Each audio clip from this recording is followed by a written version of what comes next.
gracias por tu tiempo y por aceptar la invitación. Hacer un poco de memoria en conjunto. Así es, ya son 20 años. Creo que lo bueno es que el Patronato de Arte Contemporáneo ha podido resguardar esa memoria en todas las sesiones que se han hecho, que fueron grabadas, y todavía la gente lo puede ver en las redes sociales. ¿Cuál es la primera vez que recuerdas haber tenido un contacto con la palabra SITAC? En la época de los 90s había una feria que Guillermo Santamarina organizó en Guadalajara y se llamaba FITAC. Y todos los interesados que estábamos aquí en la ciudad prácticamente viajábamos allá para participar como ponente o como oyente sobre el tema de las artes contemporáneas, porque coincidió con una crisis institucional en la que realmente las instituciones del Estado dividían demasiado la periodicidad del arte entre arte moderno y arte emergente. O sea, esa emergencia no era una claridad en realidad. O sea, se refería a los jóvenes que participaban a un concurso que a veces se llamaba arte emergente o a veces arte joven. Y sentía en ese caso como una especie de minimización de esa producción y a la vez no había tanta bibliografía en torno a ese proceso de producción. Entonces, cuando se instauró ese FITAC en Guadalajara, pues permitía tener invitados de dentro y de fuera, intercambiando en un debate muy sustancial los problemas que encuentra esa generación en producir arte y sus vínculos con el pasado. A raíz de eso nos convertimos en los asiduos de ir siempre a escuchar estas conferencias y al regreso en México pues nos encontrábamos en pequeñas fiestas para pues reproducir o más bien para discutir todavía sobre los mismos temas. Y ahí se empezó a cocer la idea de reunir los amigos en torno a una asociación que finalmente se denominaría Patronato de Arte Contemporáneo y pensar en un proyecto programático de cómo podemos contribuir a la investigación, a la promoción y a la divulgación de todo lo que concierne las artes contemporáneas, desde su crítica, su curaduría, sus escritos, las publicaciones, y dar una oportunidad a la comunidad de tener referencias que les permitieran debatir ampliamente sobre el tema. Y la verdad creo que fue en ese momento que empezamos a trabajar juntos y coincidió en que yo fui invitado a la Bienal de Venecia. Entonces, en la Bienal hice muchos conocimientos de otros curadores, organizadores de exposiciones, algunos teóricos de las artes y artistas también que me interesaban mucho. Y después me fui a Documenta en Kassel. Igual hice las mismas amistades y poco a poco dije, pues si vamos reuniendo los que nosotros conocemos en un ámbito de un CITAC, o sea, que antes era FITAC, pero nosotros lo cambiamos en CITAC, pues invitando a esas gentes a intercambiar ideas con la localidad, permitiría realmente tener un debate muy nutrido y dar oportunidad a los distintos públicos que tenemos aquí la posibilidad de favorecer comentarios o opiniones muy distintos, porque pues venían de todos tipos. Y creo que fue un acierto el tener esa oportunidad. First, I would like to thank the organizers, a los organizadores y a los patrocinadores de CITAC, en especial a Erika Mara por haberme invitado a venir desde Taipei. es un vuelo muy largo. Tengo la sensación de que de alguna forma CITAC sí ayudó a que estableció el arte contemporáneo como término, si no me equivoco. Sí, yo siento que lo consolidó a nivel de la comunidad. Le dio una plataforma de reflexión, por un lado, y también para muchas una oportunidad de tener sus propias iniciativas, porque coincidió en una época en que también colectivos o individuos empezaron a crear espacios de exposición o espacios de trabajo en distintos lugares de México. Por ejemplo, Arquímedes, que tenían a un grupo de artistas que trabajaban allí, la Quiñonera estaba trabajando en otro lado, la panadería y muchos espacios, incluso Curimansuto, trabaja aquí en los edificios que están cerca de Mazatlán, pues todos estos eran como alternativas a lo que el Estado ya no podía dar, o aun si lo podía, pues no era manifiesto. Sinceramente, fue como también una posibilidad, una oportunidad de estar estableciendo relaciones de trabajo con distintos estados de la República y también instancias culturales, tanto de aquí como de fuera, que podía permitir enriquecer ese debate.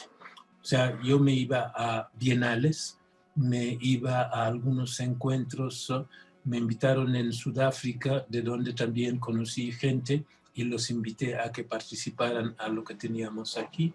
En fin, fue una red de contribuciones que nos enriqueció a todos y mucho. Ahora me gustaría también, a lo mejor, que nos contaras un poco sobre las temáticas, ¿no? La temática que propusiste, si esos temas consideras que siguen vigentes en el 2021. Realmente aprendimos mucho a través del CITAC. O sea, lo dimensionamos como algo local y luego empezó a desbordar y a crear un interés, diría, nacional y luego internacional. Diría que los temas abordados, tanto arte y ciudad, referido al arte público, pues todavía son temas muy vigentes que estamos viendo en distintas producciones. Una ciudad es un proceso. Un proceso continuo. Yo pienso, para mí una ciudad es un milagro. Veo la ciudad como una demanda del arte que aborda la naturaleza de nuestros tiempos. Se vislumbra la ciudad como extensión del campo de experimentación y del hermetismo del arte contemporáneo, o bien campo propicio para reflexionar sobre aspectos de la realidad en voz alta, digamos, y descubrir nuevas vías de compromiso. Pero lo que sí me parece trascendente es que había una forma de concientización del público, una formación de ese público en tomar en cuenta la riqueza de direcciones que podía tomar la curaduría del arte. No solamente del taller hacia la sala de exposición, sino a veces las implicaciones sociales que permitían residencias antes de los proyectos, o sea, intercambios con comunidades y trabajando con la misma comunidad para sacar un proyecto cuyas dimensiones estéticas, sociales y políticas pues rebasaban el entorno de las bellas artes. ¿Sí? Realmente creo que eso fue un gran aporte que CITAC desarrolló, enriqueció a nivel de la comunidad. ¿Por qué el arte contemporáneo debe ser importante no solamente para nosotros los muéganos del arte contemporáneo, es decir, este grupúsculo que nos apillonamos en todas las inauguraciones, revistas y foros y bienales y demás, sino simplemente para el público de afuera? Tal vez la publicidad agigantada sobre los atascamientos periféricos y las exposiciones complacientes podrían ser leídos o mirados como gestiones consoladoras. Pero ¿qué consolación puede dar una estética que no parte del reconocimiento del drama? Que si se da cuenta que estos criterios pseudoantropológicos que está usando tienen un subtexto ideológico francamente de derecha y colonialista. Y me pregunto si lo hace a propósito o es pura inconsciencia, ignorancia o mala fe.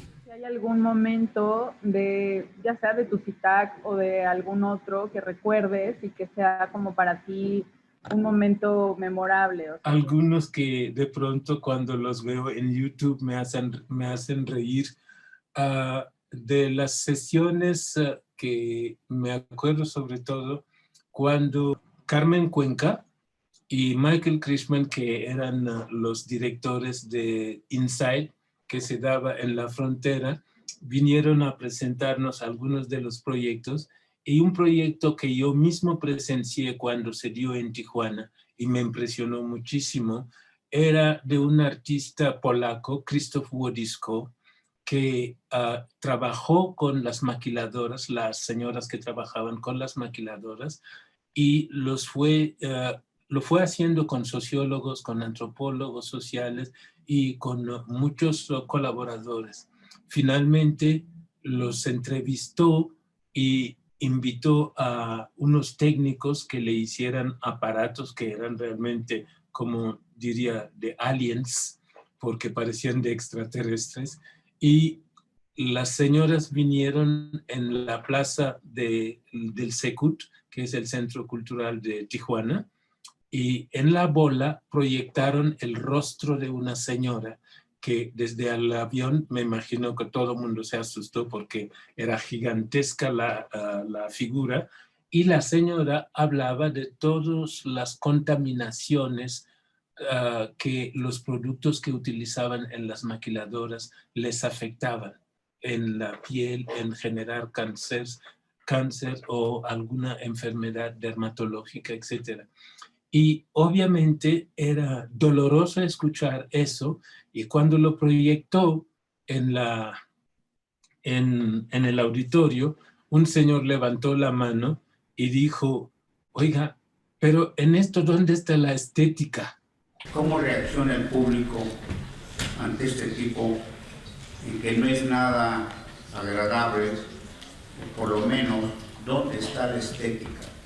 Cuando la señora dice, no me aliviaban, me dieron aspirinas o aspirinas, cuando realmente la señora desde un principio podía haber recurrido al dermatólogo.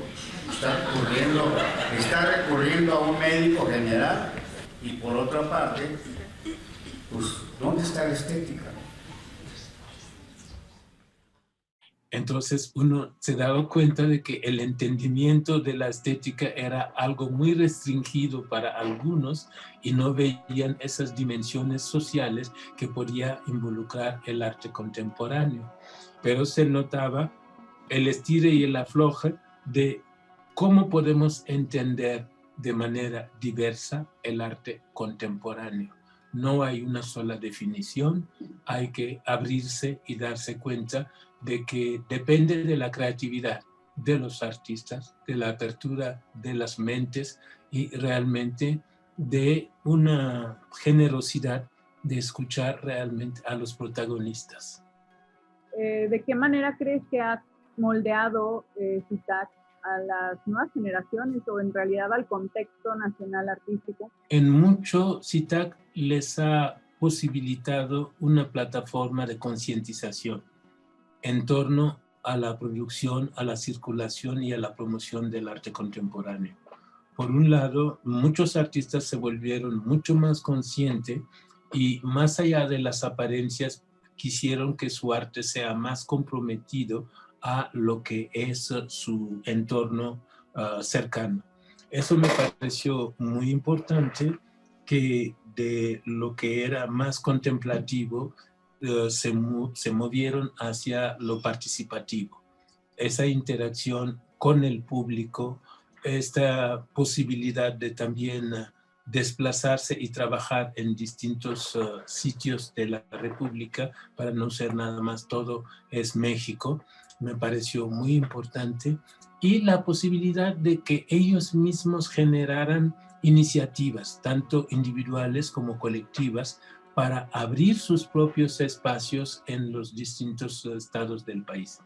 En ese sentido, creo que CITAC fue un aporte importante que ha abierto la puerta a las distintas generaciones para que vayan reflexionando sobre el arte que se produce en su momento, cómo ellos pueden documentar este arte, cómo pueden también discutir todos los problemas que van surgiendo en torno a su consumo y también producir un material reflexivo que vaya acompañando estas posibilidades de coleccionismo, esas posibilidades de la investigación y el interés creciente que hay en torno a la expresión artística como motor de la cultura.